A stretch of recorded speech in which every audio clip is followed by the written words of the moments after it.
बैंकों में डिपॉजिट पर मिल रहे ज्यादा ब्याज की वजह से निवेशकों का रुझान बैंकों में टर्म डिपॉजिट की तरफ बढ़ा है। टर्म डिपॉजिट मतलब एफडी। जब आप 1 साल 2 साल 5 साल का पैसा डालते हैं तो उसको टर्म डिपॉजिट की कैटेगरी में रखा जाता है, सेविंग अकाउंट के पैसे को नहीं रखते हैं। इस वजह से टर्म डिपॉजिट के तौर पर बैंकों में आने वाला पैसा 5 साल के ऊपरी स्तर पर पहुंच गया। रिजर्व बैंक के आंकड़े बताते हैं कि इस साल जून तिमाही के दौरान बैंकों के पास टर्म डिपॉजिट के तौर पर 108 लाख करोड़ रुपए जमा है।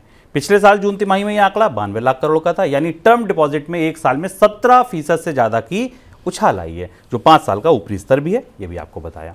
सर, बैंकों को इस बात पर खुश होना चाहिए कि इतनी सारी डिपॉजिट आ गई, या चिंता करें? बैंक अगर डिपॉजिट जुटाने की कोशिश में लगे थे तो उन्हें जो डिपॉजिट मिल रहे हैं वो उनको खुश करने वाले नहीं है। 108 लाख करोड़ रुपए के टर्म डिपॉजिट हैं और ये वो फिक्स डिपॉजिट हैं जहां ज़्यादातर लोग अपनी ऊंची ब्याज दरों का फ़ायदा उठाने के लिए आ रहे हैं, क्योंकि ब्याज दरें 6.5 से 7% के आसपास भी हैं, 7.5%, 6 से 7% के आसपास हैं।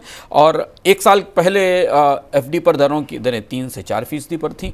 बैंकों के पास फिक्स डिपॉजिट्स तो आ रहे हैं, लेकिन इसके साथ इसकी सर्विसिंग की लागत भी उनकी बढ़ रही है और ये पैसा लंबे समय तक उनके पास रहेगा। अगर ब्याज दरों में कमी होना अगले साल के बाद शुरू होती है तो फिर भी बैंकों की बैलेंस शीट पर इस देनदारी का दबाव रहेगा।